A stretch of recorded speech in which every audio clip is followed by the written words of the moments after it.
2026 সালের ফেব্রুয়ারিতে নির্বাচন ঘিরে বিভিন্ন শর্ত দিয়ে আন্দোলনের হুমকি দিচ্ছে জামাতে ইসলামী ও এনসিপি। অন্তর্বর্তী সরকার নির্বাচনের সুনির্দিষ্ট সময় ঘোষণা করলেও রাজনৈতিক অস্থিরতা ও সংশয় যেন থেকেই যাচ্ছে নির্বাচন প্রক্রিয়া নিয়ে।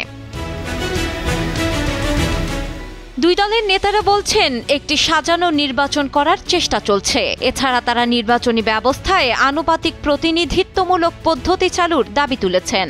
এদিকে নির্বাচনের সময়সূচি নিয়ে বিএনপির সঙ্গে জামাত এনসিপির মতবিরোধ ছিল শুরু থেকেই। বিএনপি দ্রুত নির্বাচনের দাবি জানালেও অন্তর্বর্তী সরকারের প্রধান উপদেষ্টা ডক্টর মোহাম্মদ ইউনূস ডিসেম্বর থেকে জুনের মধ্যে ভোটের প্রস্তাব করেছিলেন। পরিস্থিতি বদলায় লন্ডনে তারেক রহমানের সঙ্গে প্রধান উপদেষ্টার বৈঠকের পর।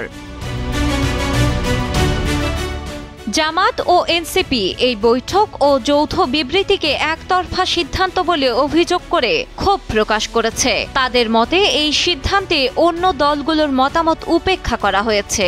এছাড়া 5 আগস্ট জুলাই ঘোষণাপত্র পাঠের দিনই নির্বাচনের তারিখ ঘোষণাকে তারা পূর্ব পরিকল্পিত বলে মনে করছেন।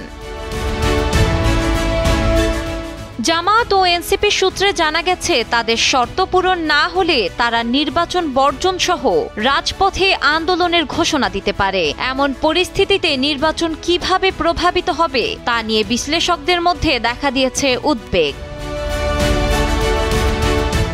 বিএনপি মহাসচিব মির্জা ফখরুল ইসলাম আলমগীর ও নেতা সালাহ উদ্দিন আহমেদ জামাত এনসিপির বক্তব্যকে মাঠের বক্তৃতা বলে উল্লেখ করেছেন। তার মতে সব দলই শেষ পর্যন্ত অংশ নেবে নির্বাচনে।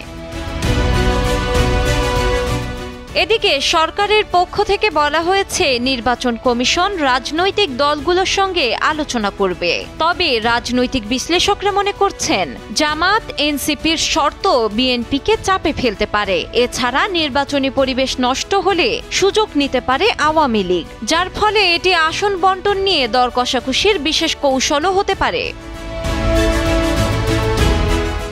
নির্বাচন 2026 সালের ফেব্রুয়ারিতে হওয়ার কথা থাকলেও রাজনৈতিক দলগুলোর মধ্যে মতপার্থক্য ও শর্তারোপ ধীরে ধীরে জটিল করে তুলছে পরিস্থিতি। এক্ষেত্রে সতর্ক বার্তা, যদি কোনো দল নির্বাচন বর্জন করে বা সহিংসতা শুরু করে তাহলে বাধাগ্রস্ত হতে পারে গণতান্ত্রিক প্রক্রিয়া। 26 সালের নির্বাচনকে ঘিরে দেশের রাজনৈতিক অঙ্গনে ব্যাপক উদ্বেগ উৎকণ্ঠা। সময়ের সাথে সাথে অনিশ্চয়তা বাড়ছে। জামাত এনসিপির শর্ত, বিএনপির অনড় অবস্থান এবং সরকারের ভূমিকা সব মিলিয়ে উত্তপ্ত হতে শুরু করেছে রাজনৈতিক পরিবেশ। তৈরি হয়েছে মতপার্থক্য, যা আগামী দিনগুলোতে ডেকে আনতে পারে আরও অস্থিরতা। ডেস্ক রিপোর্ট, সময়ের আলো।